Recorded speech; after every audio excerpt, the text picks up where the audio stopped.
Coucou tout le monde, je vous retrouve aujourd'hui pour le dernier projet que je réalise avec cette box de mai de chez Tout en Colle. Alors tout simplement un mini album super simple, vraiment pour les grands débutants ou pour les personnes qui veulent faire un cadeau de dernière minute parce il a beau être très simple avec les décos, il est super mignon. Donc j'ai tout simplement pris une feuille fournie dans la box en 21-29-7, je l'ai coupée dans la largeur, donc mes pages font 10 et demi, et en hauteur j'ai coupé 3 pages, donc elles font 9,9. Donc une page fait 9,9 par 10 et demi. Ensuite j'ai découpé un autre morceau de ces fameuses feuilles. Donc mon morceau fait 16 cm quand on tire bien dessus, voilà, parce que là je l'ai déjà plié en accordéon. On a 2 cm de collage de chaque côté, plus des petits accordéons tous les centimètres. Enfin, des petites pliures tous les centimètres. Et donc quand on replie, voilà, on a bien le bon nombre de petits accordéons pour coller nos pages, plus les 2 pattes de collage de 2 cm. Voilà, l'album est quasiment terminé là, c'est quand même génial. Pour les couvertures, je suis dans ma période carton de récup, hein, donc j'ai pris deux carrés ou deux rectangles de carton qui font 11 cm sur 10 et demi, et le reste du ruban que j'avais dans ma box. Et voilà, c'est pas plus compliqué que ça. Donc en fait, je vais coller le ruban sur les deux parties de la couverture. Ensuite, je viendrai poser ma reliure. Donc je veux que la reliure fasse à peu près 2 cm de hauteur. Donc vous verrez qu'au final, elle fait un peu moins en fait. Là, je mesure en direct, j'ai 1,7. Je mets du scotch double face, enfin de l'adhésif double face. Scotch, c'est une marque qui fait très certainement du double face, mais en l'occurrence, ça ne vient pas de chez eux. Donc je mets mon double face pour coller le ruban. Avec mon tapis de coupe, je repère d'abord le milieu du ruban, puis ensuite je repère les 2 cm à laisser entre mes deux parties de la couverture. Et je pose mon ruban que je fais adhérer tout simplement à l'adhésif.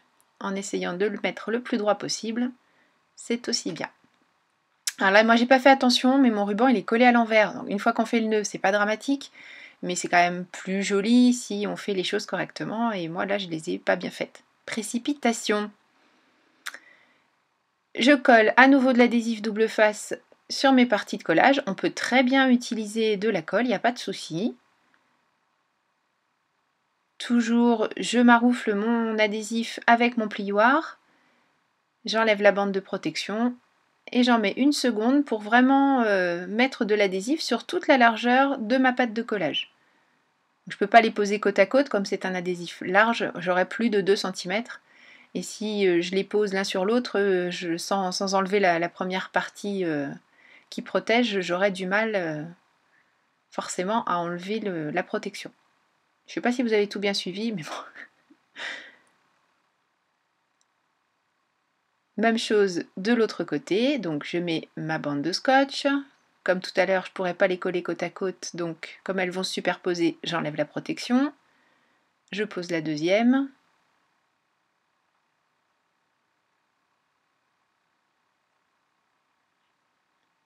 Je fais bien adhérer mon adhésif, j'enlève la bande et je colle ma deuxième pâte de collage sur le deuxième morceau de couverture et je maroufle toujours. Donc voilà, c'est pour ça que ma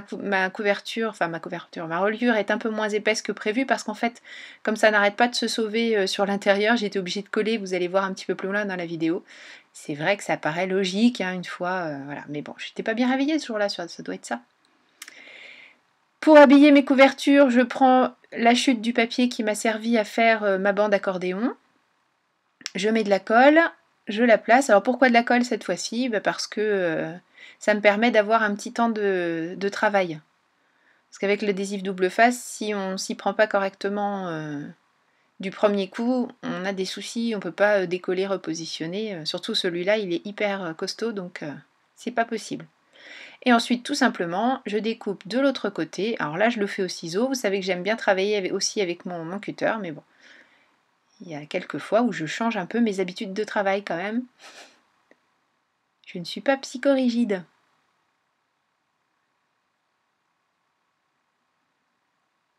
Voilà, l'habillage de ma couverture. Et là, vous voyez, je commence à galérer un petit peu avec mon petit accordéon. Donc, pour éviter de galérer, je mettrai tout à l'heure de la colle dans les petites cannelures. Mais j'aime bien le fait qu'on voit le ruban sur l'arrière de la couverture et puis qu'on ait tous ces petits accordéons, c'est sympa, je trouve. Pour réaliser des pochettes, je prends du papier de la box. J'ai fait tout simplement un rectangle avec 1 cm de bande tout le tour. Alors, il y a une bande qui va me servir de retour pour le haut de ma pochette, pour qu'elle soit bien solide et surtout pour que ce soit facile de glisser les choses dedans sans l'abîmer. Et puis tout le reste, ce sont des pattes de collage. Donc je marque bien les plis avec mon plioir. Je mets de la colle sur ces 3 pattes de collage du bas et des côtés. Et je mets ma pochette en place. Donc j'en ai mis une sur la pochette de devant, une sur la pochette arrière. Alors, rien d'extraordinaire dans ces albums, hein. Vraiment, je le répète, c'est quelque chose de très simple à réaliser, de facile à avoir avec soi, à offrir, à décliner dans toutes les couleurs, tous les papiers.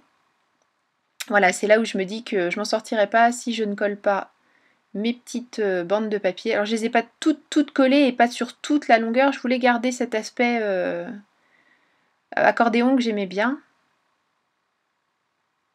Mais forcément avec ce choix, ça pouvait pas se passer autrement, le travail de l'accordéon. Donc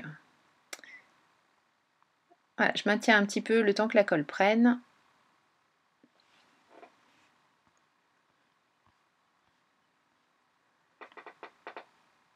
Je maintiens beaucoup le temps que la colle prenne.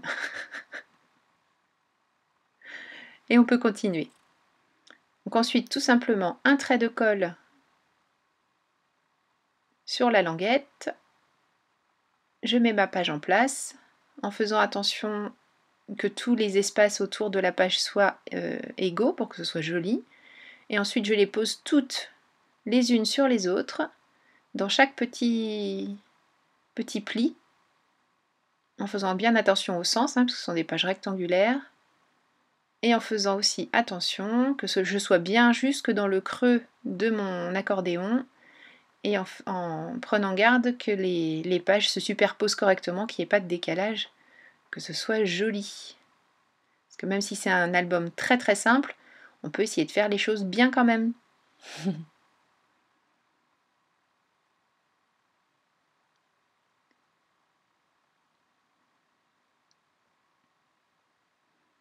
Sans mettre de la colle partout, par exemple.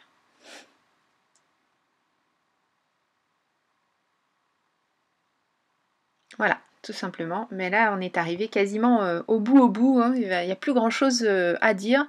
Maintenant, un petit peu de déco partout, que je n'ai pas filmé, que vous verrez sur les photos en fin de vidéo. Donc vraiment, une réalisation très très simple. Alors on pourrait rajouter des pochettes sur les pages, on pourrait mettre des coins, faire des coins arrondis, voilà, on peut imaginer des tas de choses. À vous de jouer, c'était juste une petite idée pour démarrer un album. J'espère que ça vous a plu, merci beaucoup d'avoir suivi cette vidéo, merci d'être toujours plus nombreux, vous êtes vraiment adorables. Merci pour tout ce que vous me donnez et puis vous me le dites, donc a priori vous y trouvez votre compte aussi, mais j'espère vraiment que ces vidéos vous plaisent. Je vous souhaite un bon scrap, prenez bien soin de vous et je vous dis à très bientôt pour une nouvelle vidéo création. Gros bisous, bye bye.